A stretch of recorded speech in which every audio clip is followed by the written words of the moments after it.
neighbor is Gardener Larry, and he's going to talk to us about growing asparagus in Virginia.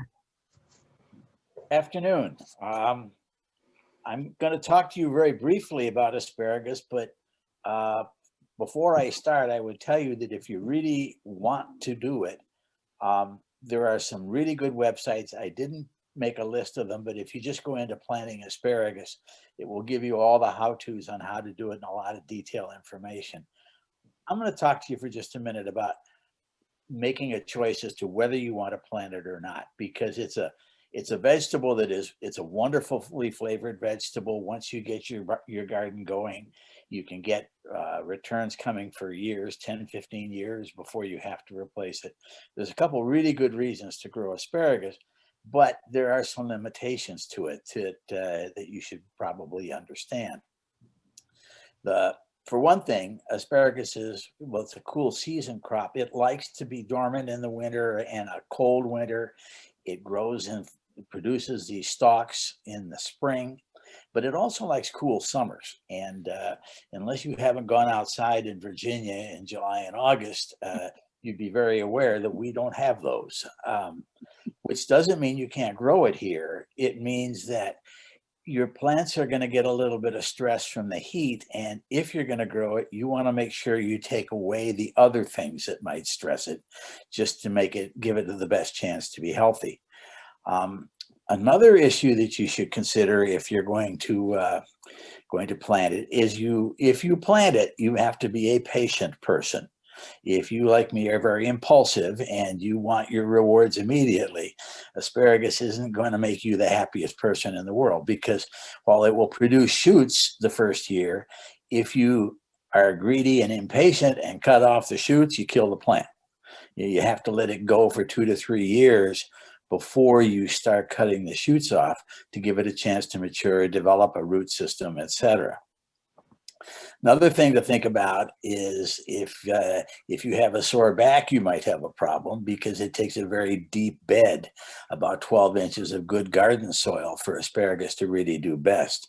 When you plant it, you typically plant it digging trenches that are 8 to 10 inches deep, and you make a little mound every 36 inches or so and put the crowns over the mound and fill it with soil. But then you only fill it to the level of the plant, and you keep going back every week or so and adding more soil till you get to ground level. So it takes a lot of time to prepare the bed, and you have to keep being after it.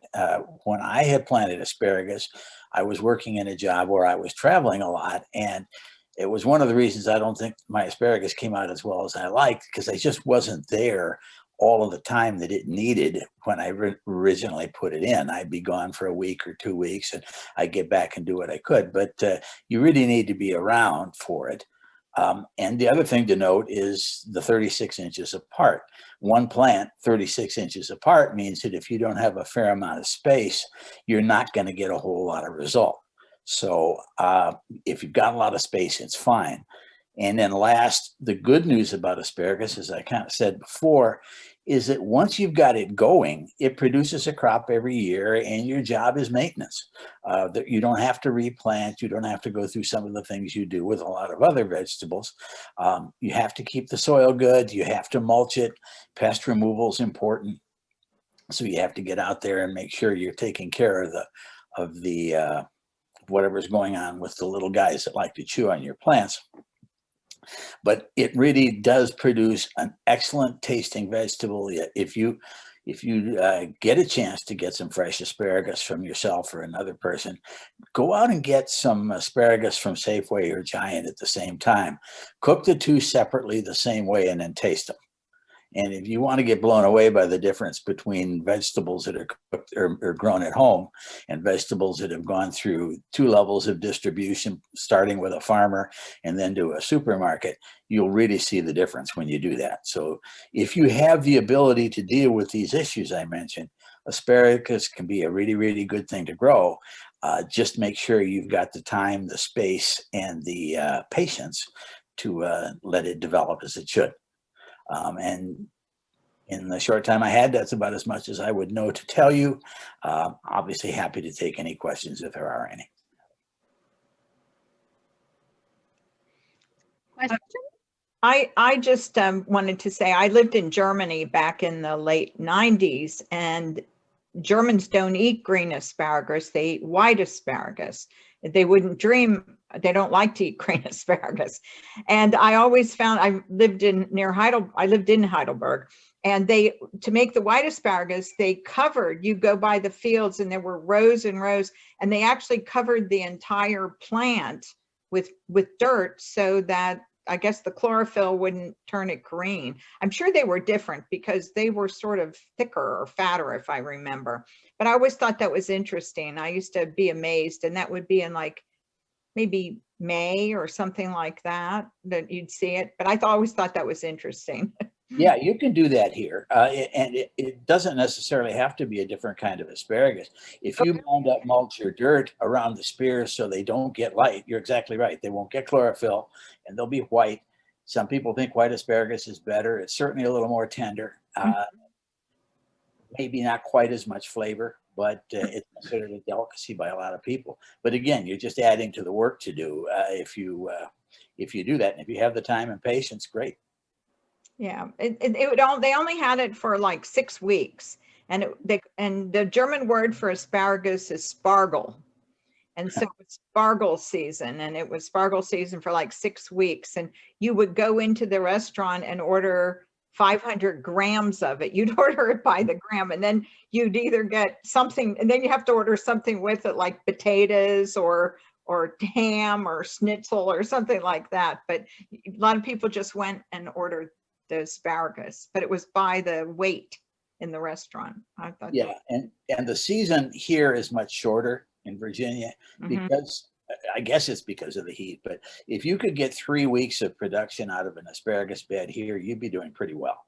wow. So we should appreciate all the asparagus that comes to the farmer's market, right?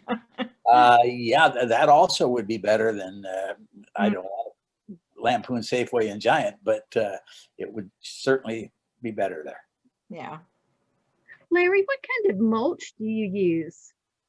I don't honestly know. The mulch is not so much for the plant, it's for the dirt, obviously. I think asparagus will take a fair amount of acidity, so I don't know why you couldn't use most of the standard mulches that are out there.